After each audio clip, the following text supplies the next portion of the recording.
ധ്യാനിപ്പാൻ ദൈവം നമുക്ക് കൃപ നൽകി. അതിനാധാരമായിട്ട് വായിച്ച കുറുവാക്യം വളരെ പരിചിതമായ വാക്യമാണ്. ഒരിക്കൽ കൂടി ആ വാക്യം വായിച്ച് സഹായിക്കണമെന്ന് ഓർപ്പിക്കുന്നു. നമുക്ക് ഒരു ശിശു ജനിച്ചിരിക്കുന്നു, നമുക്ക് ഒരു മകൻ നൽകപ്പെട്ടിരിക്കുന്നു. ആധിപത്യം അവന്റെ തോളിലിരിക്കും. അവനെ അത്ഭുത മന്ത്രി, വീരനാം ദൈവം, നിത്യപിതാവ്, സമാധാന പ്രഭു എന്ന് പേർ വിളിക്കപ്പെടും. ആമേൻ. ഒരു നിമിഷം കൂടെ ദൈവസന്നിധിയിൽ പ്രാർത്ഥിക്കാം. പരിശുദ്ധ പിതാവേ, നല്ല രാത്രിക്കായിട്ട് സ്തോത്രം. കൂടപ്പെട്ടിരിക്കുന്ന എല്ലാവരെയും ആശീർവദിക്കണം. സന്നിധി ബോധം ഞങ്ങൾക്ക് നൽകണമേ. പാടുവാനും പ്രാർത്ഥിപ്പാനും ആരാധിപ്പാനും എല്ലാം കൃപ നൽകി. അതിനായിട്ട് സ്തോത്രം. തുടർന്ന് ദൈവവചനം ധ്യാനിപ്പാൻ ഞങ്ങൾ ആശിക്കുന്നു. അങ്ങയുടെ ജനത്തെ കടാക്ഷിക്കണം. എളിയവൻ്റെ മേലും കൃപ ചൊരിയണം. പുത്രനെ ഞങ്ങളെ കൂടി മഹത്വപ്പെടുത്തണമേ. ക്രിസ്തുയേശുവിൻ്റെ നിസ്തുല്യനാമത്തിൽ അപേക്ഷിക്കുന്നു. ദയമൂലം കേൾക്കണം സ്വർഗസ്ഥ പിതാവേ. ആമേൻ. നമ്മുടെ കരമുയർത്തി ദൈവത്തിന് മഹത്വം കൊടുക്കാം. ഹല്ലേലൂയ. ഒരിക്കൽ കൂടെ ദൈവത്തെ മഹത്വപ്പെടുത്തിയാട്ടെ. അരിതിൽ പാതകി ആമന്നിക്കായി നീ പാരിതിൽ പാതകി ആമന്നിക്കായി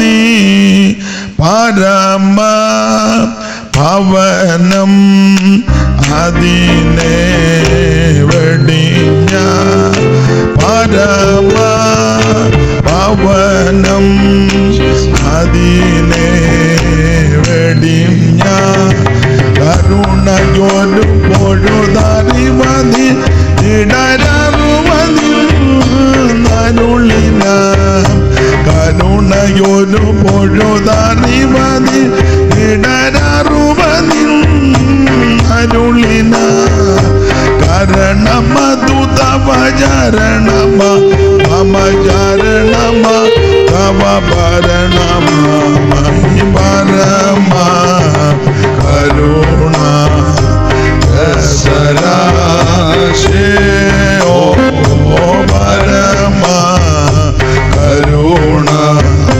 രസരാശേ.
സ്തുതികൾ ധ്വനിക്കും നവമായി സ്തുതിക്കും സ്തുതികൾ ധ്വനിക്കും നല്ല മുടകമുര ചെയ്തിടും മമ ചെയ്തിടും നിൻ കൃപ നല്ല മുടകമുര ചെയ്തിടും മമ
കരമുയർത്തി ദൈവത്തിന് മഹത്വം കൊടുക്കാം.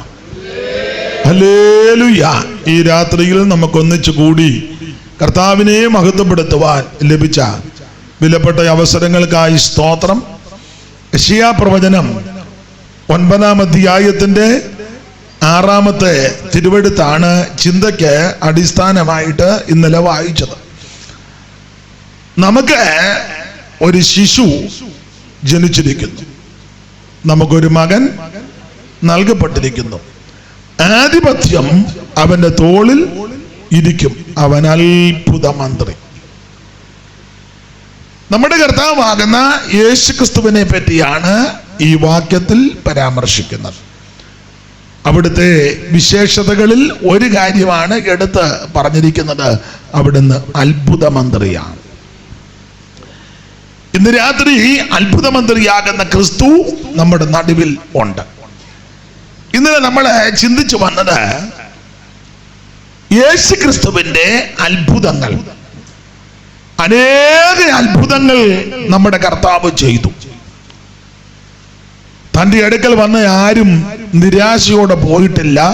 വന്നവർക്കെല്ലാം യേശു വിടുതൽ കൊടുത്തു. അങ്ങനെ നാം ഇന്നലെ ചിന്തിച്ചു വന്നപ്പോൾ യേശുക്രിസ്തുവിന്റെ ആദ്യത്തെ അത്ഭുതം ഇന്നലെ ചിന്തിച്ചല്ലോ. കാനാവിലെ കല്യാണ വീട്ടിൽ ക്രിസ്തു പച്ചവെള്ളത്തെ വീഞ്ഞാക്കി. അതായിരുന്നു ആദ്യത്തെ അത്ഭുതം. ആ 2-ാം അധ്യായത്തിന്റെ 11-ാം വാക്യം ഒന്നുകൂടെ വായിച്ചേ. 2:11. യേശു ഇതിനെ അടയാളങ്ങളുടെ ആരംഭമായി ഗലീലയിലെ കാനാവിൽ വെച്ച് തന്റെ മഹത്വം വെളിപ്പെടുത്തി. യേശു ഇതിനെ അടയാളങ്ങളുടെ ആരംഭമായി. ആദ്യത്തെ അടയാളം കാനാവിലെ കല്യാണ വീട്ടിൽ ക്രിസ്തു പച്ചവെള്ളത്തെ വീഞ്ഞാക്കി. ഇന്നലെ അതിനെപ്പറ്റി ചില കാര്യങ്ങൾ നമ്മൾ ശാന്തമായിട്ടൊന്ന് ചിന്തിച്ചു. ആ കല്യാണ വീട്ടിൽ അല്പം പ്രതിസന്ധി, വീഞ്ഞ് പോരാതെ വരിക. അപ്പോൾ ഇന്നലെ ചിന്തിച്ചതിന്റെ തുടർമാനം, കലവറക്കാര് കമ്മിറ്റി കൂടി യേശുവിന്റെ അമ്മയോട് പറഞ്ഞു, അമ്മ ഇടയ്ക്കൊന്ന് നിൽക്കണം, മോനോട് ചെന്ന് കാര്യം പറയണം, വീഞ്ഞ് തീർന്നു. അപ്പോൾ അമ്മ നമുക്ക് മനസ്സിലാകുന്ന ഭാഷ പറഞ്ഞ മധ്യസ്ഥതയ്ക്ക് നിന്നതാ, അത് അത്ര വിജയിച്ചില്ല. അപ്പോൾ യേശു ചോദിച്ചു, സ്ത്രീയെ എനിക്കും നിനക്കും തമ്മിൽ എന്ത്?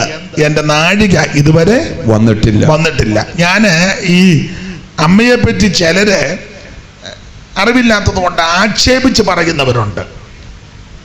യേശുക്രിസ്തുവിന്റെ അമ്മ മറിയം ആ മാന്യ മാതാവിനെ അധിക്ഷേപിച്ച് പറയുന്നുണ്ട്. എനിക്കതിനോട് യോജിപ്പില്ല. കാരണം ഇതുപോലെ വിവരമുള്ള ഒരമ്മ ഉലകത്തിലുണ്ടായിട്ടില്ല. ഏതാ? യേശുവിന്റെ അമ്മയെ പോലെ വിവരമുള്ള, അറിവുള്ള, പരിജ്ഞാനമുള്ള, തന്മയത്വമുള്ള ഒരമ്മ വേറെ ഇല്ല. ധാരാളം അമ്മമാരുണ്ട്.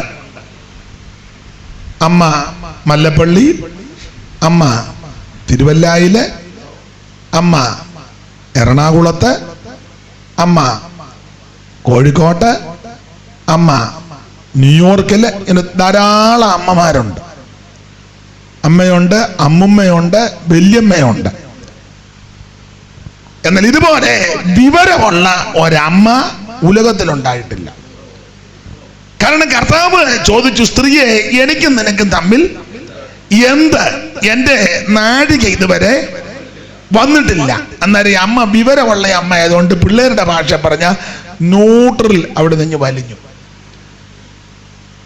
അമ്മയ്ക്ക് മനസ്സിലായി, ഇടയ്ക്ക് നിന്നാൽ ഇവിടെ ശരിയാകുകയല്ല, വിജയിക്കത്തില്ല. അതാ വിവരമുള്ള അമ്മയുടെ ലക്ഷണം. അമ്മ നേരെ അവിടുന്ന് വലിഞ്ഞതിന് ശേഷം ശുശ്രൂഷക്കാരോട് പറഞ്ഞു, കീവറിച്ച ഞാൻ ഇടയ്ക്ക് നിൽക്കുന്നില്ല, വിജയിക്കത്തില്ല. കീവറിച്ചാനും ഇടയ്ക്ക് നിൽക്കരുത്. മനസ്സിലായോ? ഞാൻ ഇടയ്ക്ക് നിൽക്കുന്നില്ല, നിന്നാൽ വിജയിക്കത്തില്ല. കീവറിയച്ചനും ഇടയ്ക്ക് നിൽക്കണ്ട, അന്തോനിയോസിനോടും പറഞ്ഞോണം ഇടയ്ക്ക് നിൽക്കരുത്. സ്തോത്രം. ഉണ്ടല്ലോ. അവരോടെല്ലാം പറഞ്ഞോണം ഇടയ്ക്ക് നിൽക്കണ്ട, ഇടയ്ക്ക് നിന്നാൽ ശരിയാകുകയില്ല. സ്തോത്രം. അവൻ എന്തെങ്കിലും കൽപ്പിച്ചാൽ അതങ്ങ് ചെയ്താൽ മതി. അതായി വിവരമുള്ള അമ്മയാന്ന് പറയുന്നത്. സ്തോത്രം. ഇതുപോലെ അറിവുള്ള, വിവരമുള്ള, പരിജ്ഞാനമുള്ള ഒരമ്മ വേറെ ഇല്ല. ഞാൻ ഇടയ്ക്ക് കയറി പറയാം, വിവരമുള്ള ഒരമ്മയെ കിട്ടിയാൽ നീ ഭാഗ്യവാനാ. ബോധക്കേടുള്ള തള്ളയാണെങ്കിൽ നിന്റെ ആയുസ് രക്ഷപ്പെടുകയില്ല. അങ്ങനെയുള്ള ധാരാളം എണ്ണമുണ്ട്. യാതൊരു വെളിവും വെള്ളിയാഴ്ചയില്ല. നമ്മൾ ചെന്ന് ചോദിക്കുക, അമ്മേ ജോയിക്കുട്ടി ഉണ്ടോ? എതിലേ പോയെന്ന് ആർക്കറിയാം? ജോയിക്കുട്ടി. വിവരമില്ലാത്ത ധാരാളം എണ്ണമുണ്ട്. വീട്ടിലൊരു അഭിപ്രായ വ്യത്യാസം ഉണ്ടാകട്ടെ, ഉടനെ പെരക്കകത്ത് നിന്ന് മിറ്റത്തോട്ട് ചാടി നൈറ്റി എടുത്ത് കുത്തി എട്ടുനാടും പോട്ടെ അലറുക. എങ്ങനെ അവരുടെ കൂടെ ജീവിക്കും? അതേസമയം അറിവുള്ള, വിവരമുള്ള, പരിജ്ഞാനമുള്ള ഒരു അമ്മയുണ്ടെങ്കിൽ, എൻ്റെ ഭാഷയാ, വിശേഷിച്ച് പ്രാർത്ഥിക്കുന്ന അമ്മയാണെങ്കിൽ, ഒന്നുകൂടെ പറഞ്ഞാൽ ആരാധിക്കുന്ന ഒരമ്മയാണെങ്കിൽ, ദൈവഭക്തിയുള്ള ഒരമ്മയാണെങ്കിൽ, നീ നിന്റെ കുടുംബവും രക്ഷപ്പെടും. ജീസസ്. ഹല്ലേലൂയ. എൻ്റെ വിഷയം അമ്മ എന്നുള്ളതല്ലല്ലോ, അതുകൊണ്ട് ആ ഭാഗത്ത് അധികം നിൽക്കുന്നില്ല. എന്തായാലും യേശുക്രിസ്തുവിൻ്റെ അമ്മ ഇതുപോലെ മാന്യായ, അറിവുള്ള, പരിജ്ഞാനമുള്ള, പക്വതയുള്ള, വിവരമുള്ള, വിവേകമുള്ള നല്ല ഒരമ്മയാണ്. സ്തോത്രം. സ്തോത്രം. ആട്ടെ, അതുകൊണ്ട് ഈ അമ്മ വന്ന് ശുശ്രൂഷക്കാരോട് പറഞ്ഞു, അവൻ എന്തേലും കൽപ്പിച്ചാൽ നിങ്ങൾ അത് ചെയ്താൽ മതി. പാരമ്പര്യമൊന്നും നിങ്ങൾ നടത്തണ്ട. പണ്ട് എഴുതി വെച്ച പല കാര്യമുണ്ട്, അതൊന്നും നിങ്ങൾ നടത്തണ്ട. അവിടുന്ന് എന്തേലും കൽപ്പിച്ചാൽ അതങ്ങ് ചെയ്താൽ മതി. സ്തോത്രം. മാമൂലുകളൊന്നും നിങ്ങൾ ആചരിക്കണ്ട. പിന്തുടർച്ചകളായി ചില കാര്യങ്ങളുണ്ട്, ആചാര അനുഷ്ഠാനങ്ങൾ, അതൊന്നുമല്ല വിഷയം. അവൻ എന്തേലും കൽപ്പിച്ചാൽ അത് ചെയ്യണം. അപ്പൊ ശ്രദ്ധിക്കുക, ഈ അമ്മ അറിവുള്ള, വിവരമുള്ള അമ്മയാണ്. നമ്മൾ ഇന്നലെ ചിന്തിച്ചു നടത്തിയത്, ഈ പ്രശ്നകലുഷിതമായ അന്തരീക്ഷത്തിൽ വീട്ടുകാര് അപമാനിക്കപ്പെടാൻ പോകുന്ന രംഗമാണ്. അവര് വളരെ പ്രയാസം അനുഭവിച്ച ഒരു സന്ദർഭമാണ്, നിന്നതരാകുന്ന ഒരു രംഗമാണ്. അപ്പൊ ഈ സന്ദർഭത്തിൽ അമ്മ നേരെ യേശുവിന്റെ അടുക്ക ചെന്നു. അതാണ് നമ്മൾ ഇന്നലെ ചിന്തിച്ചത്.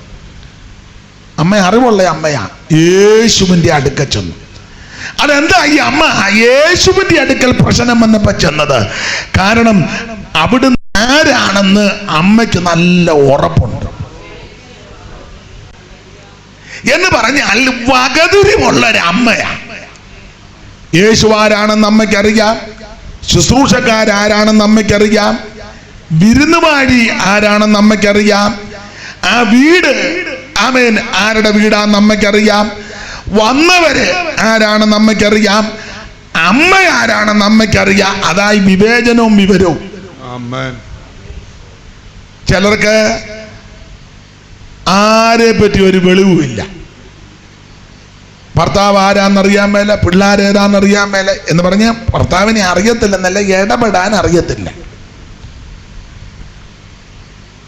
മറ്റുള്ളവരുടെ മുമ്പിൽ ഭർത്താവിനെ താഴ്ത്തിക്കെട്ടി പറയുന്ന സ്ത്രീകളുണ്ട്.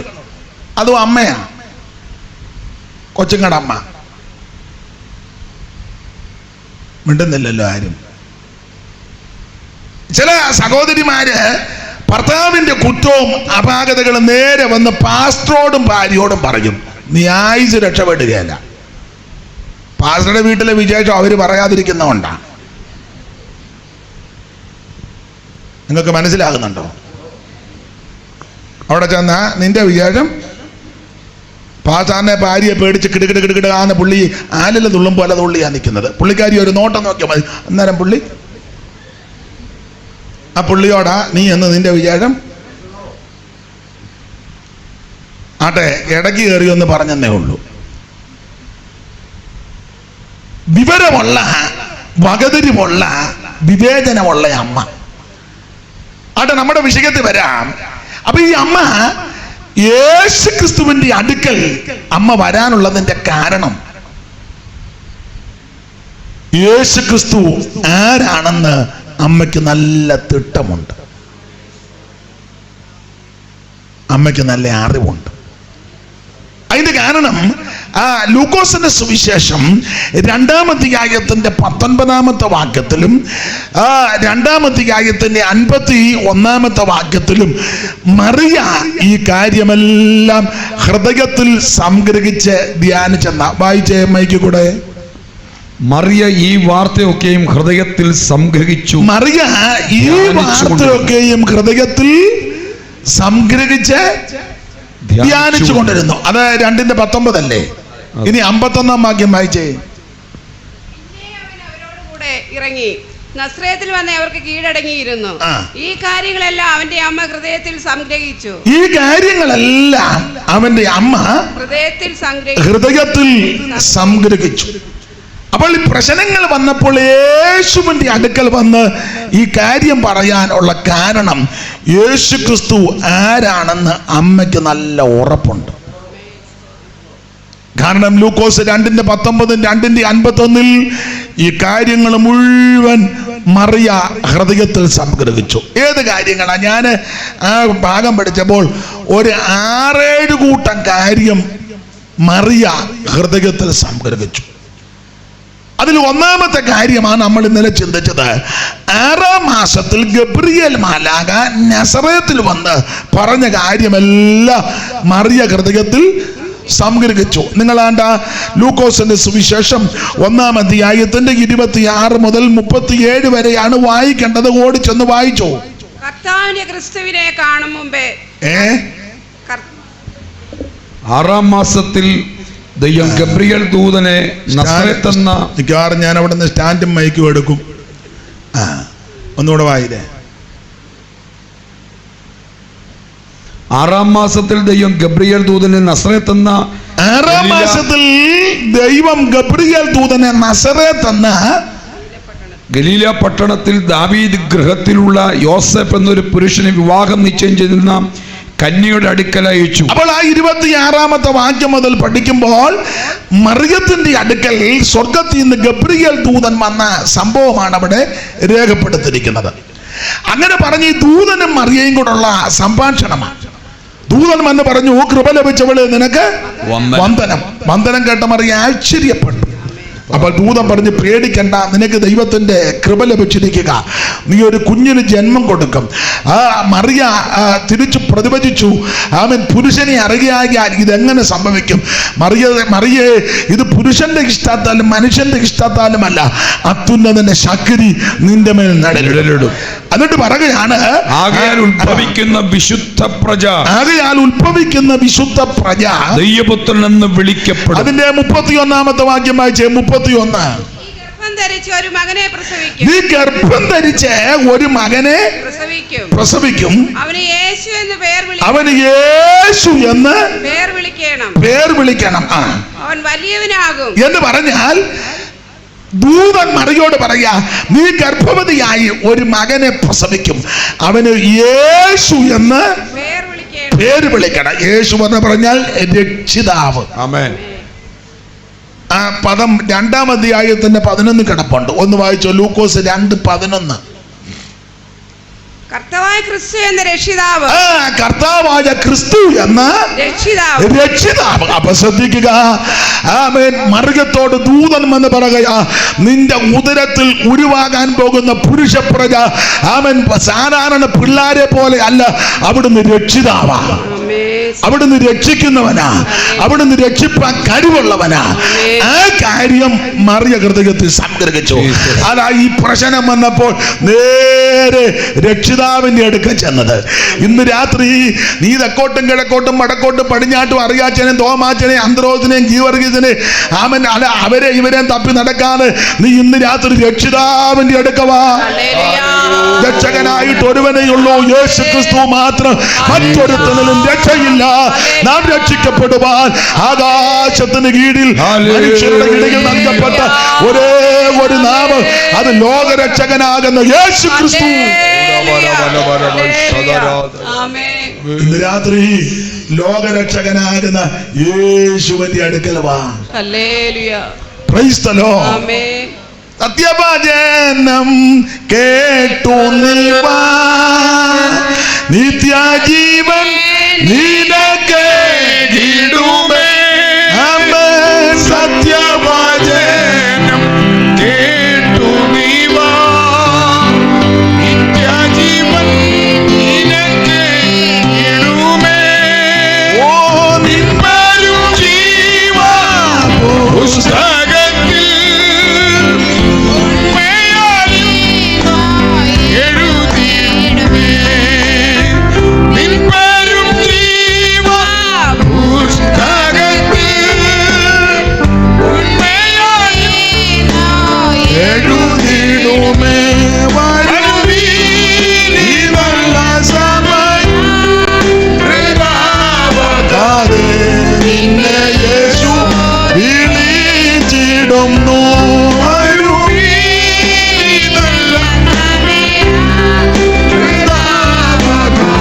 ഓ നിന്നെ യേശു വിളിച്ചിടുന്നു. തീരാത്ത പാപവും വ്യാധിയെയും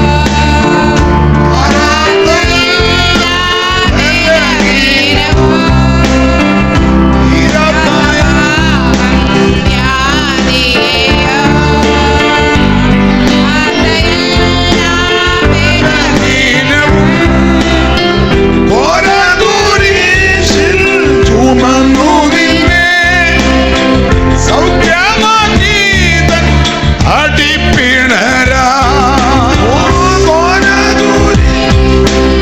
ഉമന്നു നിന്നെ സൗഖ്യമാക്കീതൻ അടിപ്പിണരാ. വരുവീനി നല്ല ഹൃദാവക നിന്നെ യേശു വിളിച്ചിടുന്നു.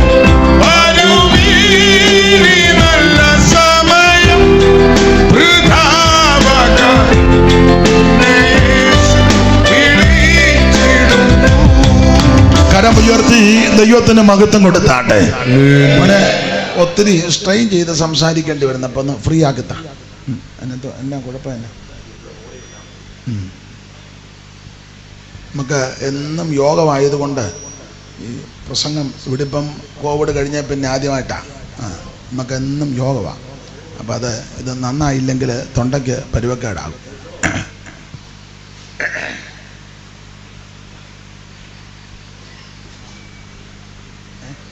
അന്നേരം അത് കൗളി ചെയ്യോ? നോക്കാം.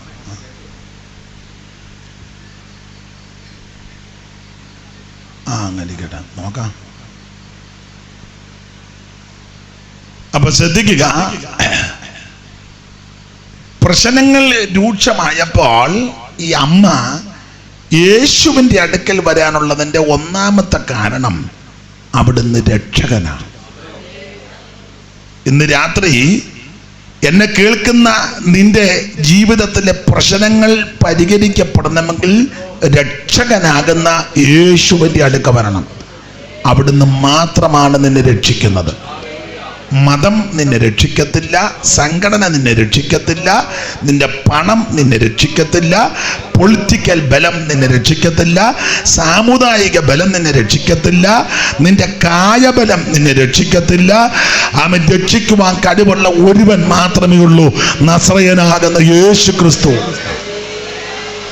Praise the Lord.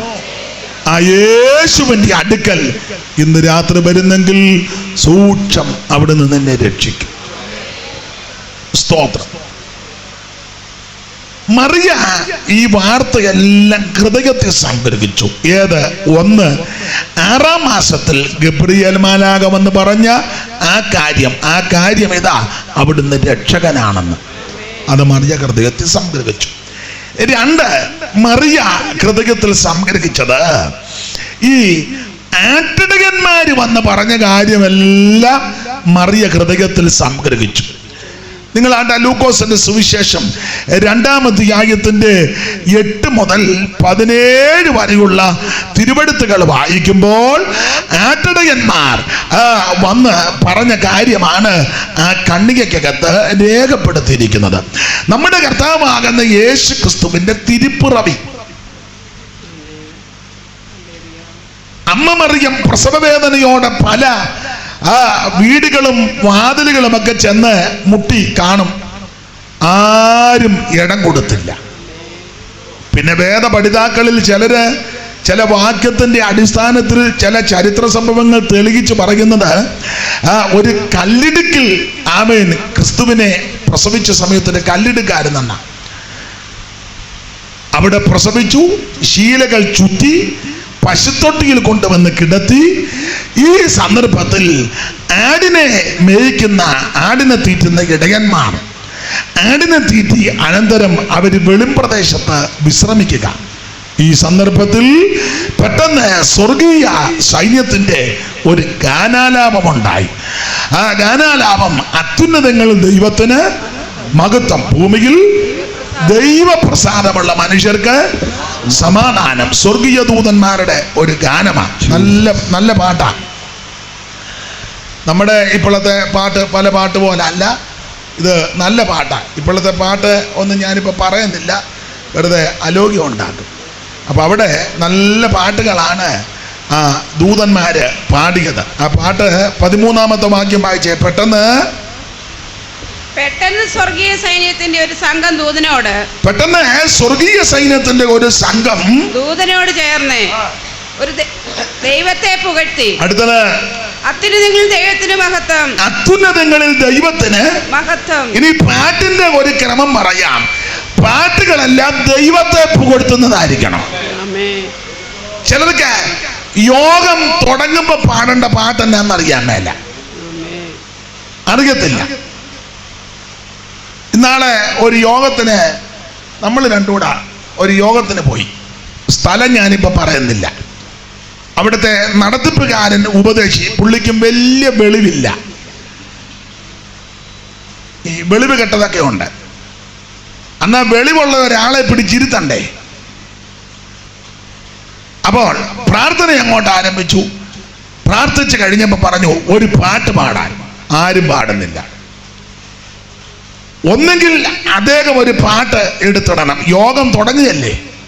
അല്ലെങ്കിൽ ആ കൂട്ടായ്മയിൽ പാട്ട് പാടാൻ അറിവുള്ള, പക്വതയുള്ള, ഏറെക്കുറെ ഒരു ട്യൂണുമൊക്കെ ഉള്ള ഒരാളെ പരമേൽപ്പിക്കണം.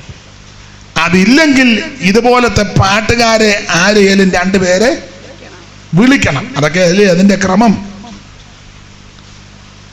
പുള്ളി പറഞ്ഞൊരു പാട്ട് പാടാൻ. യോഗം തുടങ്ങുക. അന്നേരം ഒരു തള്ള പാടിയ പാട്ട്, ഞാൻ ആ പാട്ടങ്ങ് മറന്നു. ഏത് പാട്ടായിരുന്നു? ഒലിവുമല ഒരുങ്ങി. അതാ,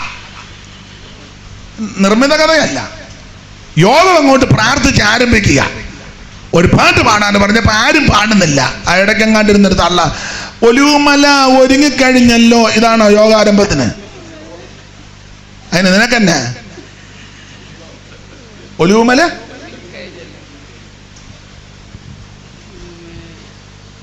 ഒരു യോഗം ആരംഭിക്കുമ്പോ ഈ പാട്ടാണോ പാടുന്നത്? ദൈവത്തെ മഹത്വപ്പെടുത്തുന്ന പാട്ട് പാടണം. ചിലയിടത്ത് ചില സഭക്കാർക്കും അറിയത്തില്ല, നടത്തിപ്പുകാർക്കും അറിയത്തില്ല, ചിലയിടത്ത് ചില പാട്ടുകാർക്കും അറിയത്തില്ല എന്തുവാ ഇത് പാടണ്ടെന്ന്. ഞങ്ങളുടെ നാട്ടിലൊരു പഴഞ്ചൊല്ലുണ്ട്, അത് ചിലർക്ക് അറിയായിരിക്കും. വായിക്ക് വരുന്നത് ആത്മീയ ശുശ്രൂഷയ്ക്ക് അത് പാടില്ല. ദൈവത്തെ മഹത്വപ്പെടുത്തുന്ന പാട്ടായിരിക്കണം. അവരവിടെ നിന്ന് പാടുക, ഒലിവുമല ഒരുങ്ങിക്കഴിഞ്ഞു. പണ്ട് മൺമറഞ്ഞ ഇന്ത്യ ദൈവസഭ കേരള റീജിയന്റെ ഒരു ശുശ്രൂഷകനായിരുന്നു പാസ്റ്റർ TC ജോസ് അവർകൾ. അനുഗ്രഹിക്കപ്പെട്ട നിലയിൽ വചനം സംസാരിക്കുന്ന മാന്യ ദൈവപ്രവൃത്തനായിരുന്നു. അപ്പം അദ്ദേഹം ഒരു സദസ്സിൽ ഇരിക്കുമ്പോഴാണ് പാട്ട് പാടുക. ഒരുത്തം വന്ന് പാടി പാട്ട് ശാന്ത തുറമുഖം ശാന്ത തുറമുഖം അടുത്തു. അതിന് പുള്ളി ചോദിച്ചു, അവൾ അടുത്തു, നീ എവിടെ ആയെന്ന് ചോദിച്ചു. ശാന്ത തുറമുഖത്ത് അടുത്തു. യോഗം തുടങ്ങുമ്പോൾ അതാണോ പാടുന്നത്? അവൻ പാടുക, ശാന്ത തുറമുഖം അടുത്ത്. പുള്ളി ചോദിച്ചു, അവൾ ഈ തുറമുഖത്ത് അടുത്തു, നീ ഇപ്പൊ എവിടം വരെ ആയെന്ന് ചോദിച്ചു. ചിലർക്ക് ഇതിനെപ്പറ്റി വലിയ വിവരമില്ല. എവിടുന്നാലും 2 പാട്ട് കിട്ടും, അതുമായിട്ട് അങ്ങ് നടക്കുക. അപ്പം യോഗാരംഭ ഗീതങ്ങൾ, അതാ അകാരാദി നോക്കുമ്പോൾ അറിയാം. ഇനിപ്പറ ഹെഡിങ് ആണ്, അതൊക്കെ പഠിക്കണം. ഒരു യോഗം പ്രാർത്ഥിച്ചു തുടങ്ങുമ്പോൾ ഏത് പാട്ടാ? ഒരു ദൈവദാസൻ, ഒരു ദൈവ പൈതൽ പ്രസംഗിക്കുന്നു, ആ പ്രസംഗത്തിന് യോജിച്ച പാട്ടുകൾ ഉണ്ടെങ്കിൽ സന്ദർഭോചിതമായിട്ടൊന്ന് പാടിയാൽ പ്രസംഗിക്കുന്നയാളിനും ആശ്വാസമാണ്. സന്ദർഭോചിതമായിട്ട് ഒരാളൊരു വിഷയം പ്രസംഗിച്ച് തീരുമ്പോൾ ആ വിഷയത്തിന് അനുയോജ്യമായ പാട്ടുണ്ടെങ്കിൽ ഒടുവിൽ ആ പാട്ട് എല്ലാവരോടും ചേർന്ന് പാടിയാൽ ആ യോഗം ഒരനുഗ്രഹമാണ്. എല്ലാത്തിൻ്റെയും സാരം ദൈവത്തെ മഹത്വപ്പെടുത്തുന്ന ഗാനങ്ങളായിരിക്കണം. സ്തോത്രം. ദൈവത്തെ മഹത്വപ്പെടുത്തുന്ന ഗാനം എന്തും വീണ്ടും അത് പാടുകയല്ല, എന്നിട്ട് നേരെ കയറുന്ന പാടുക, എൻ്റെ വീട്ടിലാകാരം. ആട്ടെ, ഞാനിപ്പോ ആ ഭാഗത്തേക്ക് പോകുന്നില്ല. ഇവിടെ സ്വർഗീയ സൈന്യത്തിന്റെ ഒരു സംഘം ദൂതനോട് ചേർന്ന് ദൈവത്തെ പുകഴ്ത്തി. അടുത്തത്, അത്യുന്നതങ്ങളിൽ ദൈവത്തിന് മഹത്വം, ഭൂമിയിൽ ദൈവപ്രസാദമുള്ള മനുഷ്യർക്ക് സമാധാനം എന്ന് പറഞ്ഞു. അടുത്തത്, ദൂതന്മാർ അവരെ വിട്ട് സ്വർഗത്തിൽ പോയ ശേഷം ഇടയന്മാർ നാം ബേത്ലഹേമോളം ചെന്ന് കർത്താവ് നമ്മളോട് അറിയിച്ച ഈ സംഭവം കാണണമെന്ന് തമ്മിൽ പറഞ്ഞു. അടുത്ത, അവർ ബന്ധപ്പെട്ട് മറിയെയും യോസേഫിനെയും പശുത്തൊടിയിൽ കിടക്കുന്ന ശിശുവിനെയും കണ്ടു. കണ്ട ശേഷം ഈ പൈതലിനെ കുറിച്ച് തങ്ങളോട് പറഞ്ഞതെല്ലാം അറിയിച്ചു. അപ്പൊ ശ്രദ്ധിച്ചേ, ഈ പൈതലിനെ പറ്റി സ്വർഗീയ സൈന്യം സംഘം പറഞ്ഞ കാര്യമല്ല, ഈ ആട്ടിടയന്മാര് ഔസേപ്പിനോടും മറിയത്തോടും പറഞ്ഞു. സ്തോത്രം. അവിടെ നിന്ന് ചില കാര്യങ്ങൾ പറയേണ്ടതാ. ആട്ടിടയന്മാരിങ്ങനെ വിശ്രമിച്ച് കിടക്കുമ്പോൾ ഒരു മിന്നല്, ഒറ്റ മിന്നല്, അത് മത്തായി സുവിശേഷം കൊണ്ടൊക്കെ ചേർത്ത് പഠിച്ചാൽ ഒരു മിന്നല്. അങ്ങനല്ലേ 8-ാം വാക്യം ഒന്നുകൂടെ വായിച്ചേ.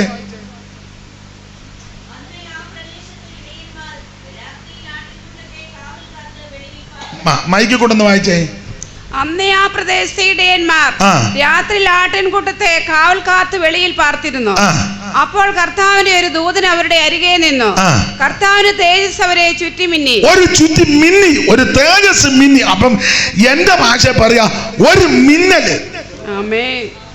ഈ ആട്ടിടയന്മാര് കിടന്നിടത്ത് രാത്രി സമയമാ, ആ രാത്രിയിൽ ഒരു മിന്നൽ. എന്റെ ഒരു അഭിപ്രായം, ഒറ്റ മിന്നൽ ഉണ്ടായപ്പോൾ ഇവര് അവിടുന്ന് എഴുന്നേറ്റെന്നുള്ളത്. നമുക്ക് ഇടിമിന്നലേറ്റാ പോലും എഴുന്നേൽക്കുകയല്ല. ഈ ചിലര് രക്ഷിക്കപ്പെടാൻ ഗുണപ്പെടാൻ ഒരു മിന്നല് മതി, ആള് ക്ലിയർ ആകും. ചിലതിനെ വെള്ളിടി വെട്ടിയാ പോലും അവിടെ നിന്ന് അങ്ങനെ അവർ പറഞ്ഞതൊക്കെ ഉള്ളതാ. പിന്നെ ഒറ്റ മിന്നലിന് കാര്യം റെഡിയായി. ഈ ചിലര് ഗുണപ്പെടാൻ ഒരു മിന്നല് മതി.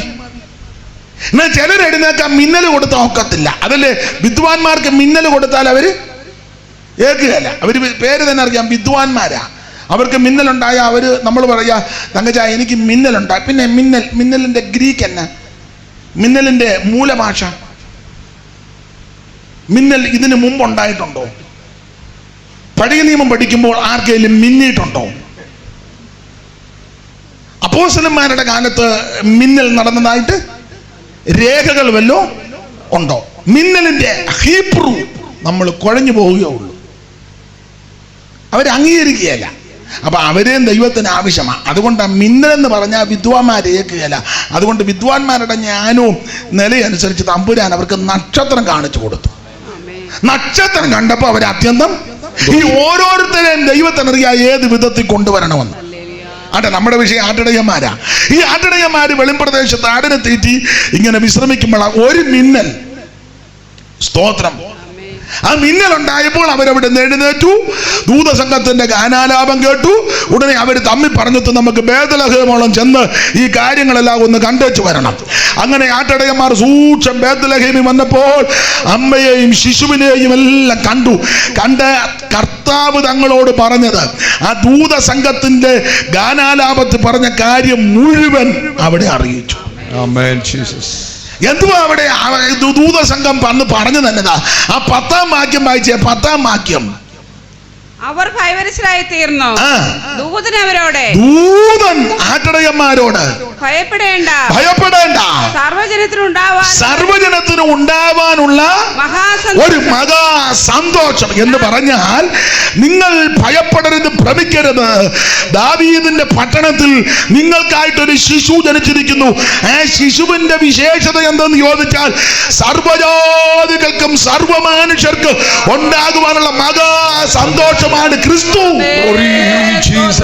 ആ കാര്യം മറിയ ഹൃദയത്തിൽ സംഗ്രഹിച്ചു.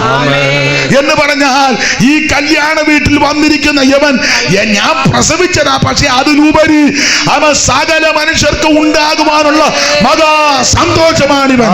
ഇന്ന് രാത്രി ജീവിതത്തിൽ നിരാശയും തകർച്ചയും അവൻ അപാകതകളും പാളിച്ചകളും വന്നവരോട് പറയട്ടെ, നിനക്ക് സന്തോഷം തരുവാൻ കഴിവുള്ളവൻ ആ ക്രിസ്തു.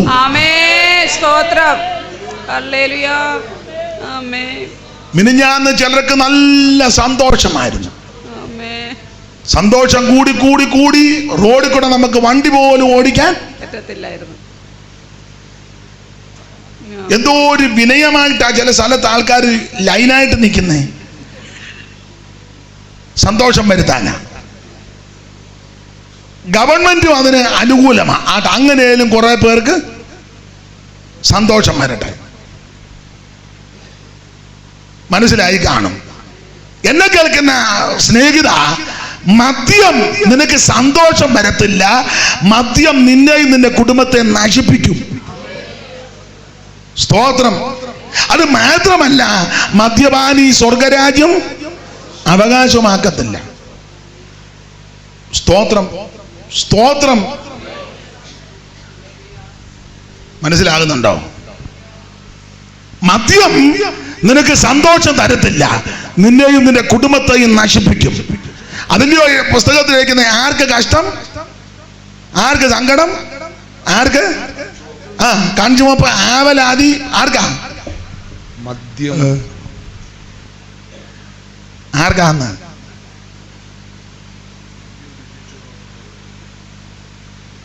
സ്തോത്രം. പണ്ട് ആശാരിപദേശി പാടുന്ന ഒരു പാട്ടുണ്ട്. അതിൻ്റെ എല്ലാ വരികളും ചിലർക്ക് ഇഷ്ടപ്പെടുകയില്ല. എന്നിരുന്നാലും ഒന്ന് രണ്ട് പ്രയോഗം നല്ലതാണ്. കള്ളടിച്ചു പള്ളം വീർത്ത് കാച്ചില്ലാതെ റോഡു നീൾ തെരുവ് തെണ്ടി തിരയുമതും ശരിയോ തെറ്റോ. കള്ളടിച്ചു പള്ള വീർത്തു കാച്ചില്ലാതെ റോഡു നീൾ തെരുവ് തെണ്ടി തിരയുമതും ശരിയോ തെറ്റോ.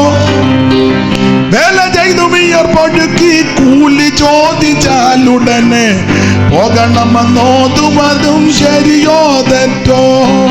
ജോലി ചെയ്ത് വിയർപ്പൊഴുക്കി കൂലി ചോദിച്ചാലുടനെ പോകണമെന്നോതുമതും ശരിയോ തെറ്റോ.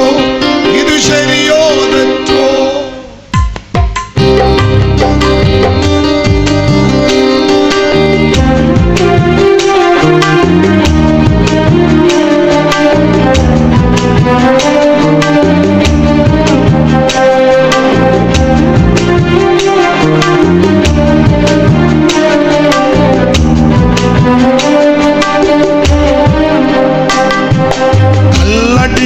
പള്ളം വീർത്ത് കാച്ചില്ലാതെ റോഡു നീൾ തെരുവ് തെണ്ടി തിരയുമതു ശരിയോ തെറ്റോ.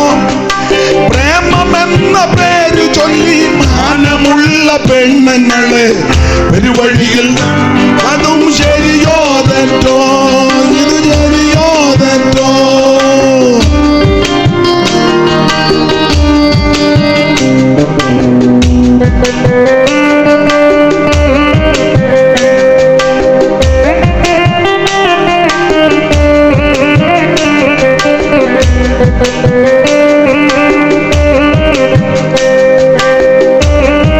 ശ്രദ്ധിക്കുക, യേശുക്രിസ്തുവിന്റെ അടുക്കൽ അമ്മ വരാൻ കാരണം അവിടുന്ന് മഹാസന്തോഷത്തിന്റെ ഉറവിടമാണ്. അപ്പോൾ ഓർപ്പിച്ചല്ലോ, മദ്യം മനുഷ്യന് സന്തോഷം തരത്തില്ല. അതാണ് സദൃശവാക്യത്തിൽ കൊടുത്തിരിക്കുന്നത്. ആർക്ക് കഷ്ടം, ആർക്ക് ആവലാതി, ആർക്ക് കൺചുമപ്പ്, ആർക്ക് അനാവശ്യമായ മുറിവ്. വായിച്ചേ 23-ാം അധ്യായത്തിന്റെ 29 മുതൽ വായിച്ചേ.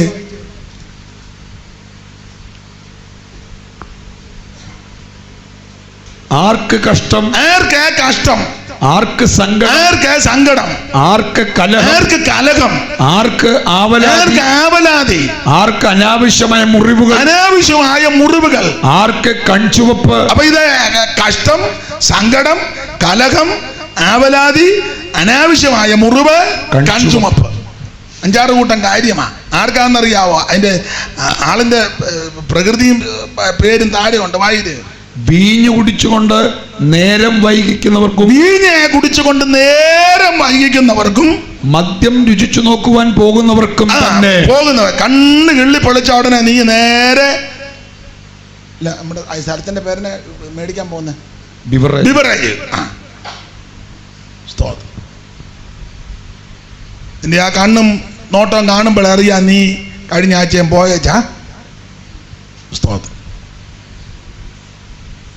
അപ്പൊ ഈ കഷ്ടം, സങ്കടം, കലഹം, ആവലാതി, അനാവശ്യമായ മുറിവുകൾ, കൺചുമപ്പ്, അത് വീഞ്ഞു കുടിച്ചുകൊണ്ട് നേരം വൈകിക്കുന്നവർക്കും മദ്യം രുചി നോക്കുവാൻ പോകുന്നവർക്കും തന്നെ. അടുത്തത് വീഞ്ഞ് ചുവന്ന പാത്രത്തിൽ തിളങ്ങുന്നതും,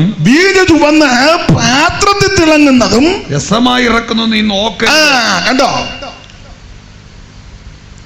വീഞ്ഞ് ചുവന്ന പാത്രത്തിൽ തിളങ്ങുന്നതും രസമായി ഇറക്കുന്നു നീ നോക്കരുത്. നീ നോക്കി നിൽക്കുക പോലും അരുതെന്നാ. ഒടുക്കം അത് സർപ്പം പോലെ കടിക്കും. എന്നാലും നീ അതിന്റെ വാതിലൊക്കെ പോയി ഇങ്ങനെ നോക്കി നിൽക്കുക. കലിങ്ക കയറിയിരിക്കുക, ആരൊക്കെയാ മേടിച്ചോണ്ട് പോകുന്നെന്ന്. എന്നിട്ട് അവനെ ഷൂള പഠിച്ചേക്കും.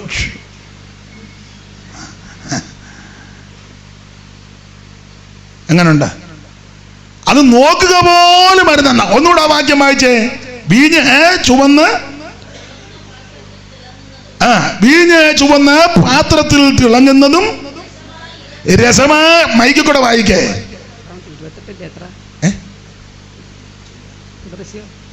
ഞാൻ തന്നെ വായിക്കാം. ഞാനാന്നല്ലോ ഇതെല്ലാം ഒപ്പിച്ചത്. വീഞ്ഞ് ചുവന്ന് പാത്രത്തിൽ തിളങ്ങുന്നതും രസമായി ഇറക്കുന്നതും നീ നോക്കരുത്. ഒടുക്കം അത് സർപ്പം പോലെ നിന്നെ കടിക്കും. സർപ്പം പോലെ നിന്നെ കടിക്കും. പിന്നെ അണലി പോലെ കൊത്തും. നിന്നെ കൊത്തും. നിന്നെയും കൊത്തും, നിന്റെ കുടുംബത്തെ മുഴുവൻ കുത്തും. അതുകൊണ്ട് ഇന്ന് രാത്രി ഈ വിഷയത്തിൽ നീ വിടുതലെടുക്കണം. കൊത്തും. അടുത്തത്, നിന്റെ കണ്ണ് പരസ്ത്രീകളെ നോക്കും. നിന്റെ കണ്ണ് പരസ്ത്രീകളെ നോക്കും. അടിച്ച് കിറുകി കഴിയുമ്പോ പിന്നെ നീ വീട്ടിലുള്ള നിന്റെ പെമ്പിളെ നോക്കുകയല്ല, അങ്ങേപ്പുറത്തെ ഏലിക്കുട്ടിയെ നോക്കും. ഇതകത്ത് എന്നാ ഇങ്ങനാന്ന്. റോഡിന് വീതി ഉള്ളതുപോലെ തോന്നും. പണ്ടൊക്കെ ഇതിന്റെ പേരുണ്ടായിരുന്നു, ഇപ്പൊ അങ്ങനത്തെ പേരില്ല. പോസ്റ്റേ കയറി. കാരണം ഇത് കുടിച്ചു കഴിഞ്ഞാൽ വേറെയൊക്കെ പേരുണ്ടായിരുന്നു. ആനയെ മയക്കി. ചില സാധനം അടിച്ചാൽ അവൻ മയങ്ങി കിറങ്ങി അവിടെ കിടക്കുക. 2-3 ദിവസം കഴിഞ്ഞ് നിങ്ങളെല്ലാം പരിശുദ്ധരാ, ഒന്നും അറിയാൻ മേല. മനസ്സിലാകുന്നുണ്ടോ? അപ്പൊ ഇത് ചുവന്ന പാത്രത്തിൽ തിളങ്ങുന്നതും രുചിക്കുന്നതും ഒന്നും നീ കാണരുത്, നോക്കരുത്. ഒടുവിൽ അണലി പോലെ നിന്നെ കൊത്തും. സ്തോത്രം. നിന്റെ കണ്ണ് പരസ്ത്രീകളെ നോക്കും. പിന്നെ നിന്റെ ഹൃദയം വക്രത പറയും. ഇത് കിട്ടാൻ വേണ്ടി വക്രത പറയും. ചില പറയും, ചേട്ടാ ഞാൻ ഭക്ഷണം കഴിച്ചിട്ട് 2 ദിവസമായി, എനിക്ക് എന്തേലും വക്രത കണ്ടോ? മനസാക്ഷിയുള്ളവനാണ്. അയ്യോ 2 ദിവസമായിട്ട് ആ ചെറുപ്പക്കാരൻ ഭക്ഷണം കഴിക്കാതെ നടക്കുക. ഉടനെ കീശൊക്കെ ഇട്ട് 200 രൂപ.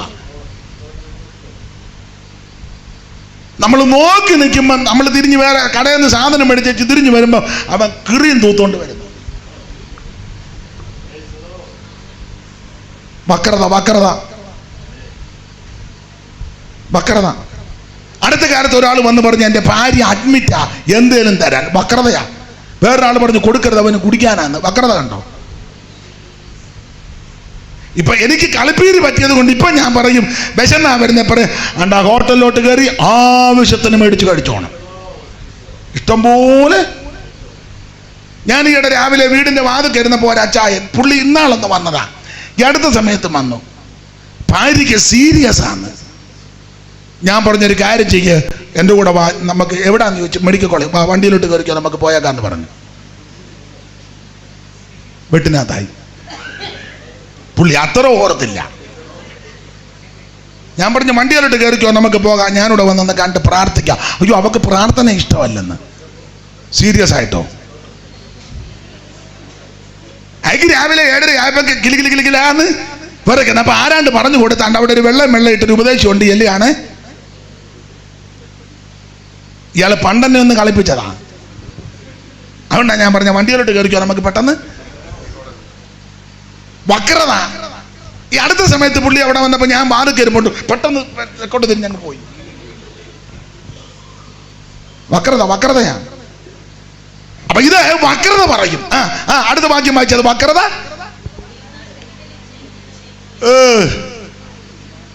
എത്ര വാക്യം വന്നോ? ഞാനല്ലേ മുമ്പേ അങ്ങോട്ട് പറഞ്ഞത് 23-ന്റെ 29 മുതൽ താഴോട്ടാണ്. പിന്നെ എന്നോട് എത്രയാന്ന് ചോദിച്ചത്? അതോ അടിച്ചു കിറങ്ങിയിരിക്കുകയാണോ? 33-ാം വാക്യം വായിച്ചേ. നിന്റെ കണ്ണ് പരസ്ത്രീകളെ നോക്കും. നിന്റെ കണ്ണ് പരസ്ത്രീകളെ നോക്കും. പിന്നെ നിന്റെ ഹൃദയം വക്രത പറയും. നിന്റെ ഹൃദയം വക്രത പറയും. വക്രത പറയും. ഇത് കിട്ടാൻ വേണ്ടി എന്ത് സൂത്രം നീ പറയും? അടുത്തത് വായിച്ചാ മാമേ. നീ നടുക്കടലിൽ ശയിക്കുന്നവനെ പോലെ, നീ നടുക്കടലിൽ ശയിക്കുന്നവനെ പോലെയും പാമരത്തിന്റെ മുകളിൽ ഉറങ്ങുന്നവനെ പോലെയും ആകും. അടുത്തത്, അവർ എന്നെ അടിച്ചു. അയ്യോ, അവരെന്നെ അടിച്ചു, എനിക്ക് നൊന്തില്ല. അവരെന്നെ തല്ലി, ഞാൻ അറിഞ്ഞതുമില്ല.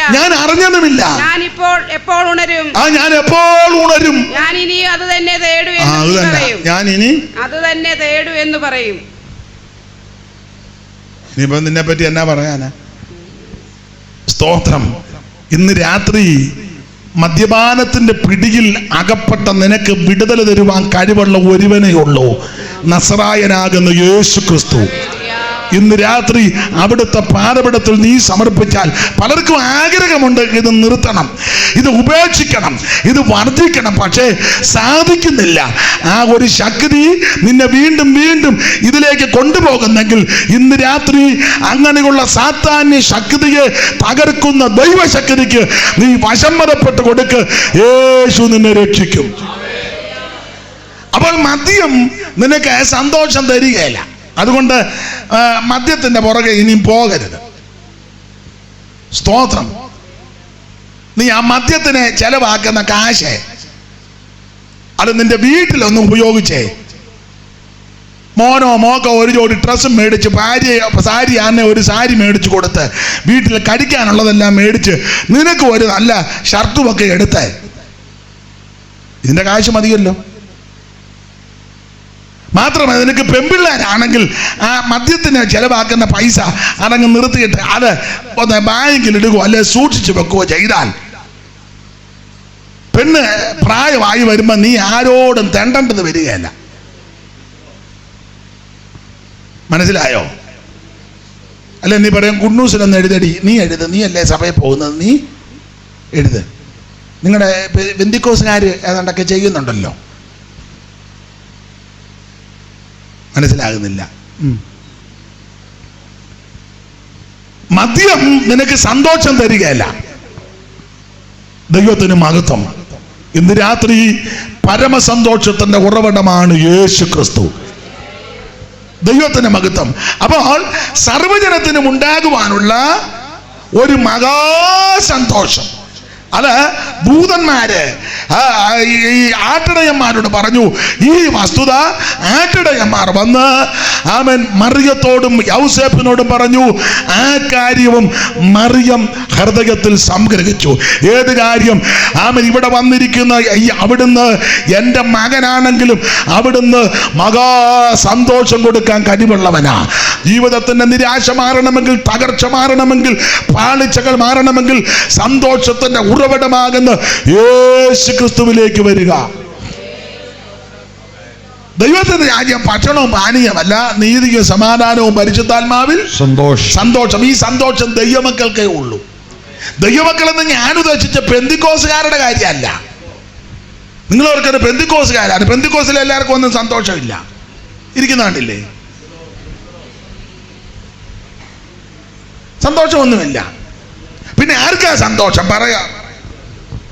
രക്ഷിക്കപ്പെട്ട് വെള്ളത്തിൽ മുങ്ങി സ്നാനപ്പെട്ട് ദൈവത്തിന്റെ പരിശുദ്ധാത്മാവിനെ പ്രാപിച്ച്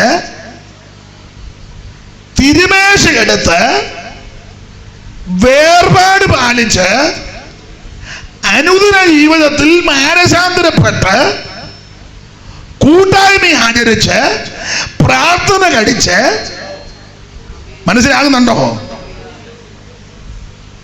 അവരവരാലാവും വിധം വിശ്വസ്തയോടെ നിൽക്കുന്ന ദൈവമക്കൾക്കാണ് സന്തോഷം. ആമേൻ. മനസ്സിലായി കാണും. എല്ലാവർക്കും ഒന്നും ആ സന്തോഷം കിട്ടത്തില്ല. ഈ വിധത്തിൽ നിലനിൽക്കുന്ന ദൈവമക്കൾക്ക് സന്തോഷമാണ്. അവർക്ക് എന്നും സന്തോഷമാണ്. അവരുടെ സന്തോഷം എപ്രകാരമാണ്? സങ്കീർത്തനക്കാരൻ പ്രയോഗം പറഞ്ഞിട്ടുണ്ട്. ധാന്യവും വീഞ്ഞും വർദ്ധിച്ചപ്പോൾ അവർക്കുണ്ടായതിലും അധികം സന്തോഷം നീ എന്റെ ഹൃദയത്തിൽ തന്നിരിക്കുക. ഹബക്കൂക്ക് പറഞ്ഞു, കന്നുകാലികൾ ഗോശാലകളിൽ കണ്ടെന്ന് വരികയല്ല, അത്തിവൃക്ഷം തളർത്തെന്ന് വരികയല്ല, മുന്തിരിയിൽ ഫലം കണ്ടെന്ന് വരികയല്ല, പക്ഷെ ഞാൻ യഹോവയിൽ ആനന്ദിക്കും. യഹോവയാകുന്ന യാഗന്റെ ബലമാ ആത്മിക സന്തോഷം യേശു ക്രിസ്തുവിൽ കൂടി മാത്രമാണ്. അത് അനുഭവിച്ച പൗലോസ് പറയുക, സന്തോഷിപ്പീൻ, കർത്താവിൽ സന്തോഷിപ്പീൻ, പിന്നെയും സന്തോഷിപ്പീൻ എന്ന് ഞാൻ നിങ്ങളോട് പറയുകയാ. ഇന്ന് രാത്രി പൂർണ്ണ സന്തോഷം വേണമെങ്കിൽ അത് യേശുവിന്റെ അടുക്ക വരണം. മൂത്താമ്പാക്കലെ ഉപദേശി പാടിയ ഒരു പാട്ടുണ്ട്. ഈ ഭൂമിയിൽ ഇത്രയും സന്തോഷമുണ്ടെങ്കിൽ സ്വർഗത്തിൽ എത്രയോ ആനന്ദമേ. ഈ ഭൂമിയിൽ ഇത്രയും സന്തോഷമുണ്ടെങ്കിൽ സ്വർഗത്തിൽ എത്രയോ ആനന്ദമേ. ഓ മാതാവിൻ മക്കളിൽ ബന്ധുക്കളിൽ പോലും കാണാവാതല്ലാത്തൊരാനന്ദമേ. മാതാവിൻ മക്കളിൽ ബന്ധുക്കളിൽ പോലും കാണാവാതല്ലാത്തോ. ഓ ഈ മൺശരീരം ഉടയുന്ന നേരത്ത് വിൺശരീരം നമുക്കേകിടുമേ. ഈ മൺശരീരം ഉടയുന്ന നേരത്ത് വിൺശരീരം നമുക്കിടുമേ. ആനന്ദം ആനന്ദം ആനന്ദമേ, ബഹു സന്തോഷം നൽകുന്നു ആനന്ദമേ. ആനന്ദം ആനന്ദം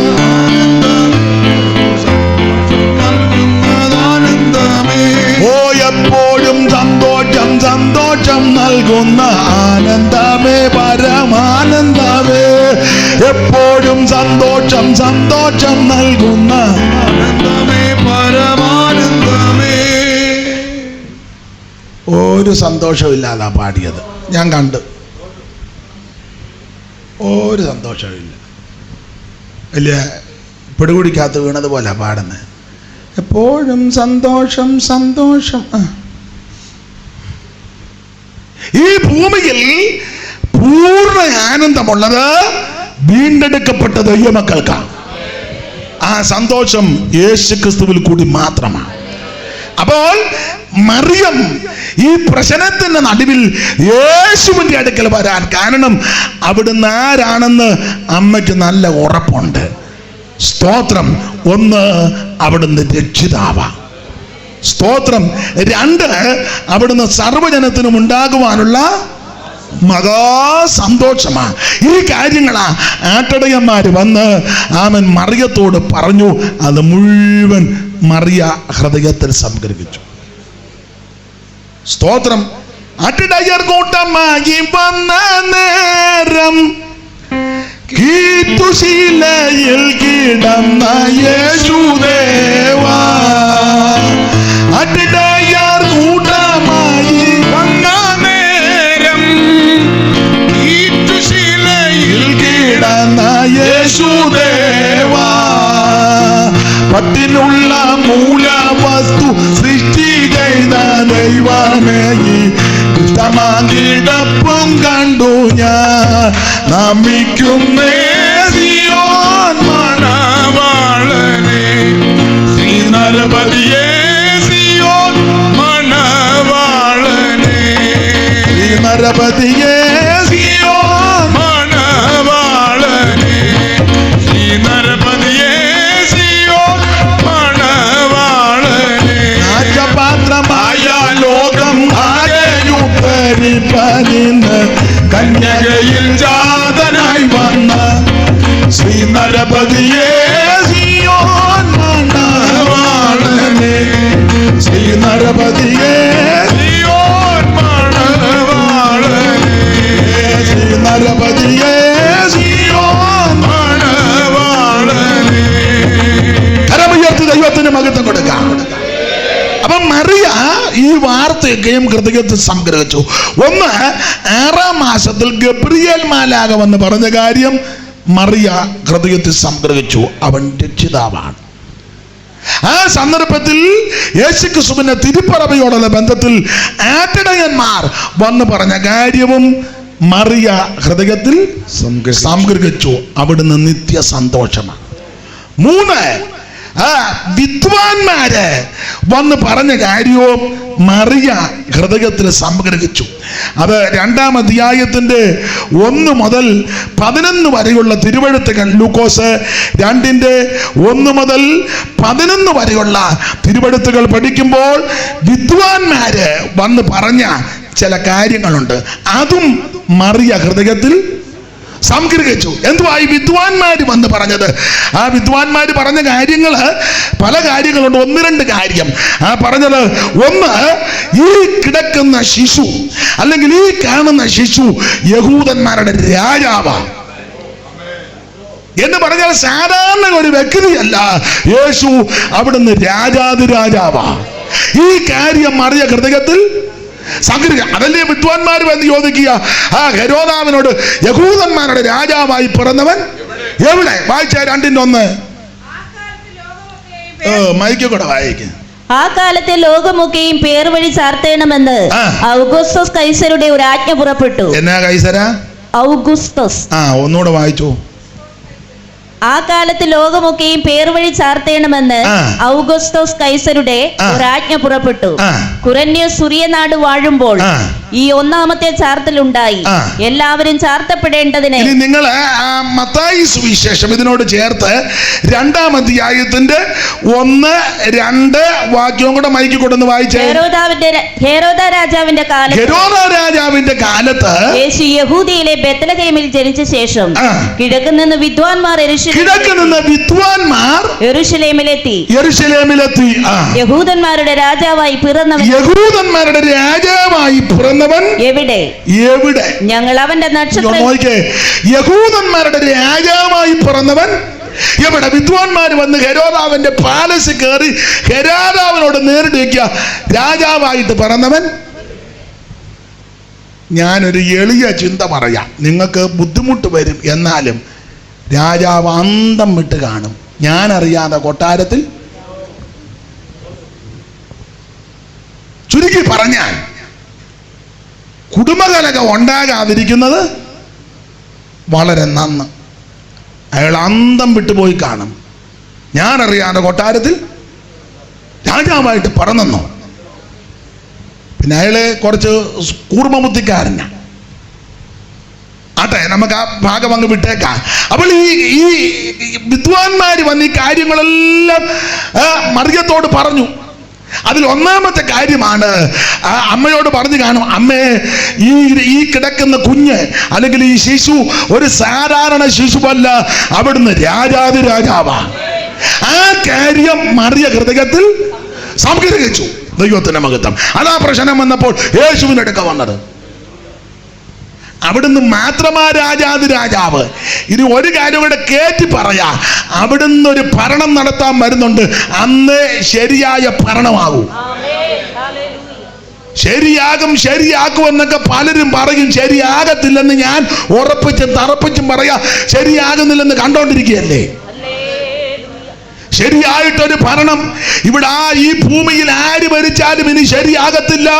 ശരിയായ നിലയിൽ ഒരു ഭരണം നടത്തുവാൻ രാജാതി രാജാവാകുന്ന ഒരുവൻ വെളിപ്പെടാനുണ്ട്. വേട്ടമല പാടിയ ഒരു പാട്ടിന്റെ വരി എപ്പോഴും പാടുന്നതാ.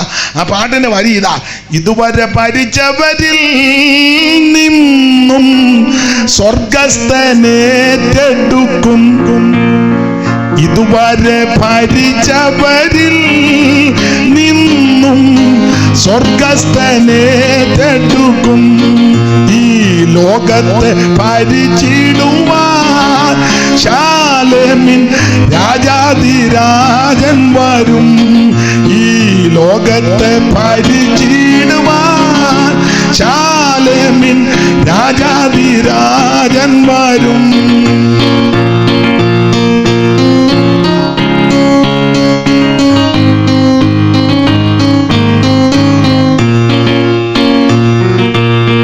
ഇസങ്ങളി പാരിലില്ല, ഈശനി പാരിടം ഭരിച്ചിടുമ്പോൾ. ഇസങ്ങളി പാരിലില്ല, ഈശനി പാരിടം ഭരിച്ചിടുമ്പോൾ. കരമുയർത്ത് ദൈവത്തെ സ്തുതിച്ചേ. മോനെ എനിക്ക് മൈക്ക് അങ്ങോട്ടും എന്താ പറ്റി? മൈക്കിന്റെ അല്ല, എനിക്ക് ഒത്തിരി അങ്ങ് സ്ട്രെയിൻ ചെയ്യാണ്ട് അവർ തൊണ്ട അങ്ങ് പോകുന്നു. ആട്ടെ, ചില കാര്യം കൊണ്ട് ശാന്തമായിട്ട് ചിന്തിക്കാം.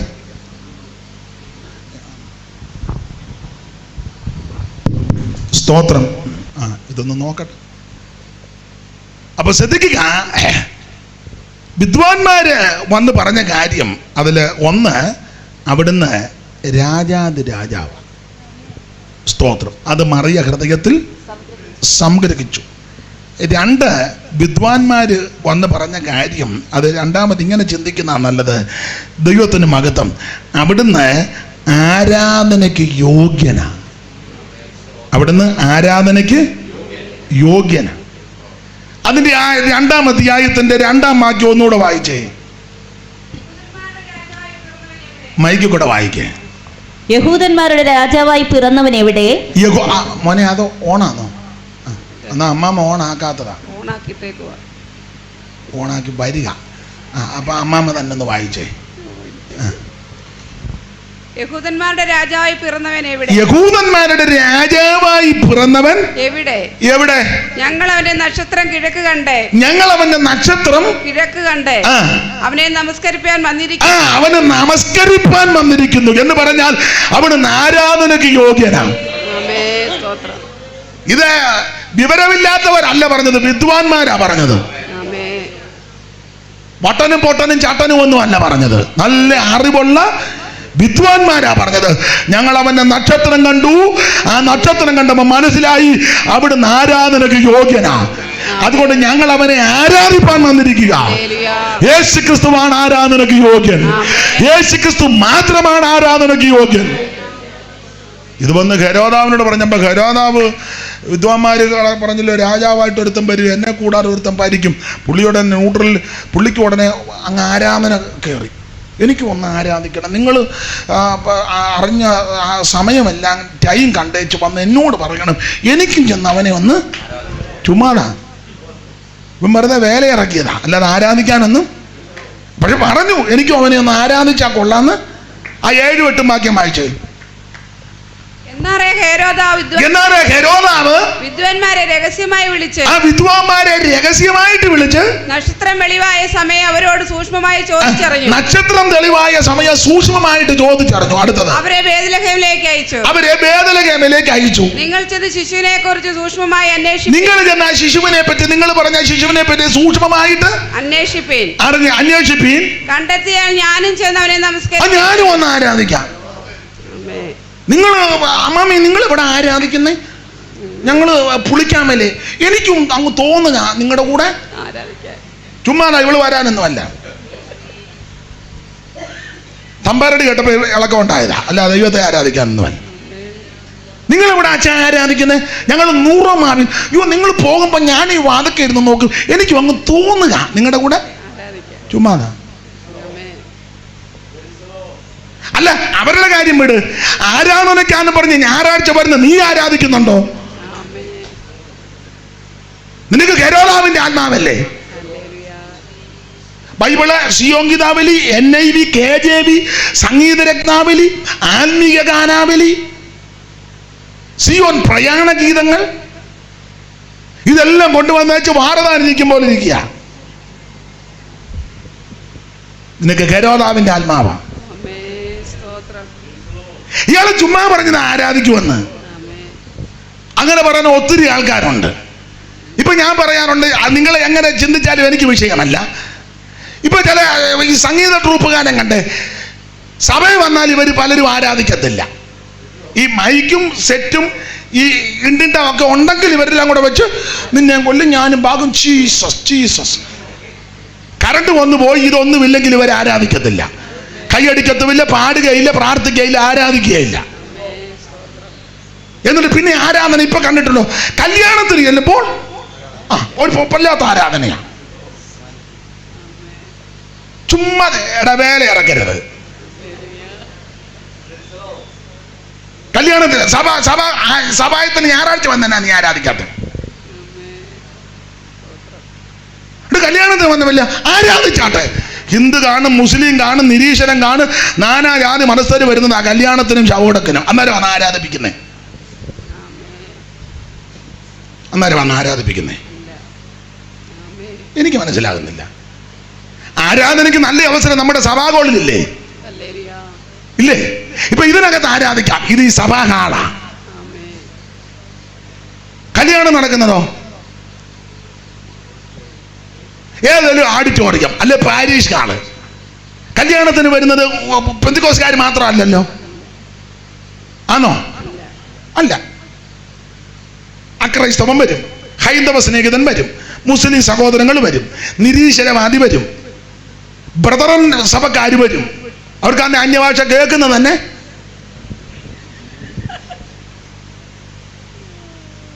അന്നേരം നീ അവിടെ നിന്ന് നമുക്ക് കരങ്ങൾ വീശി വീശി ദൈവത്തെ ഒന്ന് കൊടുത്ത് എന്നതാണ്. എവിടെ ആരാധിക്കണം, ആരെ ആരാധിക്കണം, എങ്ങനെ, യാതൊരു വെളിവില്ലാതെ നടക്കുന്നത്.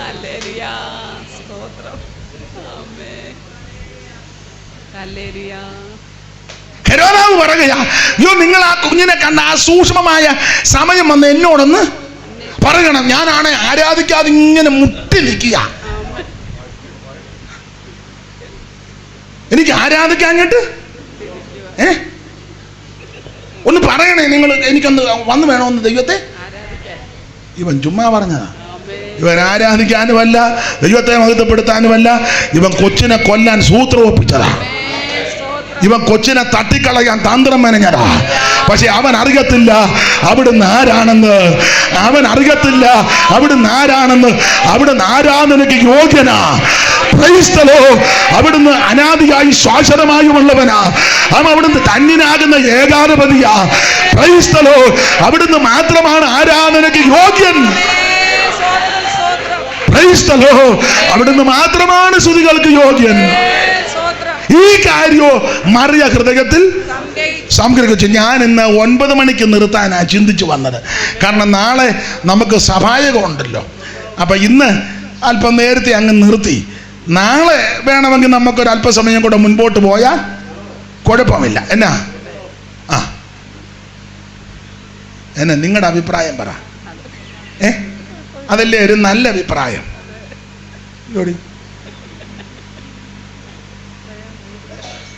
നിങ്ങൾ എന്തേലും ഒരു അഭിപ്രായം പറ. ഒരു കാര്യം ചെയ്യേ, ഒരു 9:15 നിർത്തട്ടെ.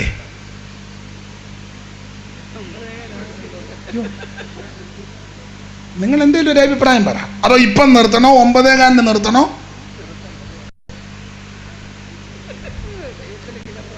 നിങ്ങൾ എന്തേലും ഒന്ന് പറ. 9:30യോ? ഓ, അത്ര ഒന്നും വേണ്ട. നമുക്ക് ഒരു 9:15 നിർത്താം. അത് മതി. ഇന്നത് മതി. നാളെ നിങ്ങൾ നേരത്തെ വാ.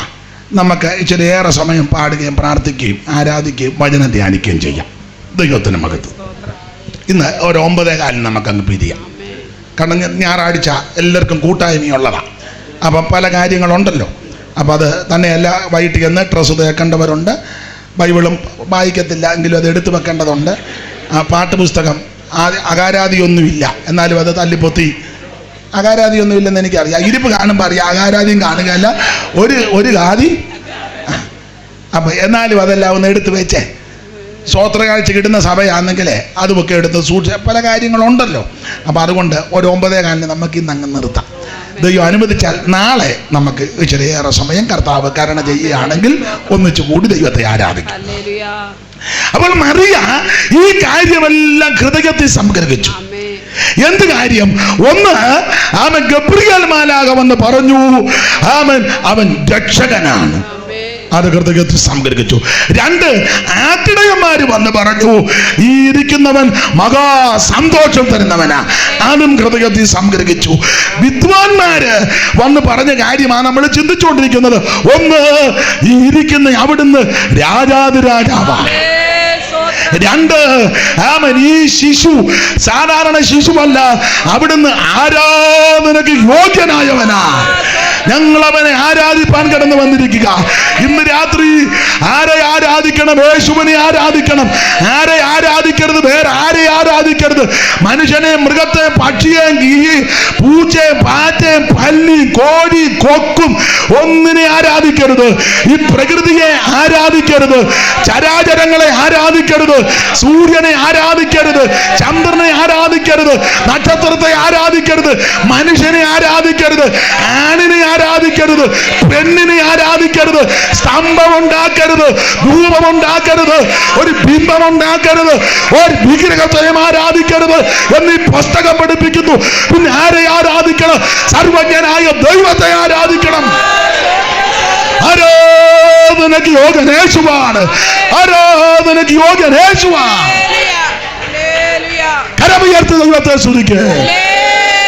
ബാക്കി ഭാഗം നമുക്ക് നാളെ ചിന്തിക്കാം. ആ ഒരു പഴയ പാട്ട് നമ്മളൊക്കെ, അത് ചാക്കോ സാറ്, പരുത്തുംപാറയിലെ ചാക്കോ സാർ എഴുതിയ പാട്ട്. അദ്ദേഹം കഴിഞ്ഞ ചില നാളുകൾക്ക് മുമ്പ് ഈ ലോകം വിട്ട് യാത്രയായി. അദ്ദേഹത്തിന് ശവസംസ്കാര ശുശ്രൂഷകൾ ഞാനും ശിവപാസ്റ്റുമൊക്കെ പോയി. ആ മാന്യനായ മൺമറഞ്ഞ കർത്തദാസൻ ചാക്കോ സാർ എഴുതിയ പാട്ട് എല്ലാവരോടും ചേർന്ന് കൈയടിച്ച് പാടി ഇന്ന് രാത്രി നമുക്ക് പിരിയാം.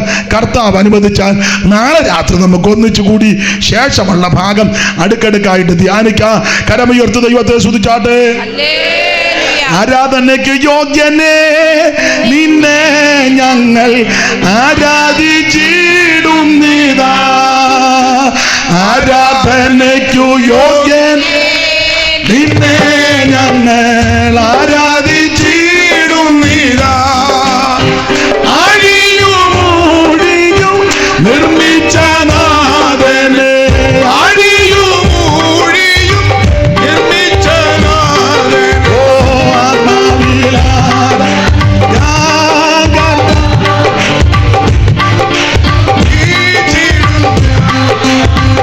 ആത്മാവിലാ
കരമുയർത്തി ദൈവത്തെ സ്തുതിക്കാം. ഒരിക്കൽ കൂടെ ഹല്ലേലൂയ പാടാം. കർത്താവ് നിങ്ങളെ എല്ലാവരെയും അനുഗ്രഹിക്കട്ടെ.